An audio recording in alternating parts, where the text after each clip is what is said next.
We're back in Spokane at Luna. This warm, inviting restaurant focuses on Northwest cuisine using only the best locally grown ingredients. And executive chef Zachary Stone says that's key when it comes to making the best food. The least amount of distance for the food to travel from where it's grown to your plate is very, very important. You know, fresh food is better food, it's healthier for you.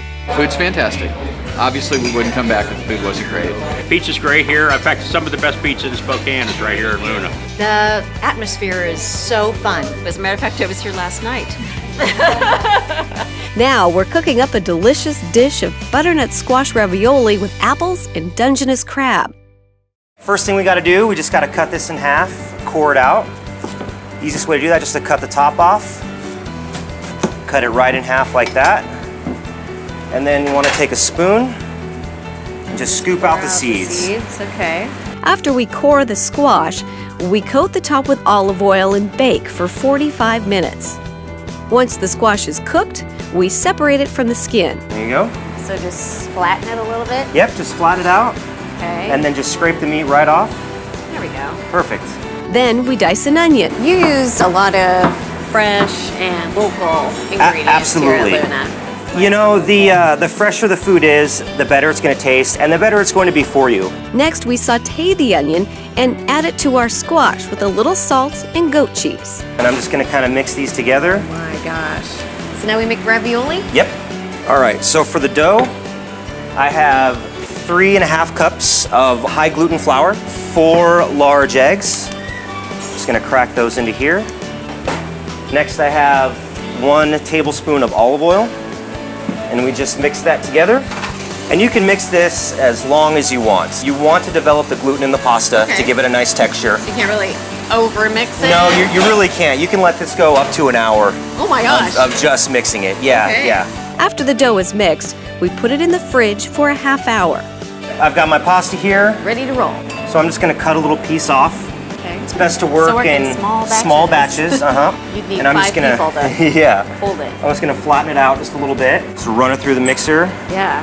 You don't have to Nope. crank it. You know, you right? can use a hand crank. I found it's a lot easier to use an attachment with the KitchenAid. Keeps both hands free. After a few more times through, our pasta dough is ready. We're good to And go. there we have our nice sheet of pasta dough. Look at how beautiful that is. That was easy. Yeah, oh yeah. Now we're ready to stuff our raviolis. I have a portion scoop. And that's so handy.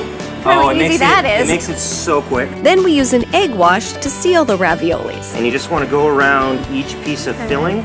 Creating a glue. That's right. And you just take your top piece, just lay it on the top like that, and then you want to just press them down all around the filling. Try to get as much air out as possible. All right. Finally, we use a pastry cutter to cut into squares. Now that our raviolis are ready, we move to the stove to start cooking. With fresh pasta, you want the water to be boiling. You don't want your pasta to get mushy on you. And that can happen if your water isn't hot enough. Okay. While our raviolis cook, we brown some butter and add our apples. And then it's time to plate. So I'm just gonna take a little bit of fresh Parmesan. You have a meal here and just the garnishes. Yeah. Now what's this? This is Dungeness crab. Really? Yep. And then just a little bit of sage oil. Well, let's give it a try, Alrighty. shall we? One for you, Perfect. one for me. Get a little bit of everything. Get some apple. Okay, there we go. I love the crunch of the apple. And the crab is a really neat surprise. Yeah. Yep, adds a little bit more depth. Thank you so much. You're welcome.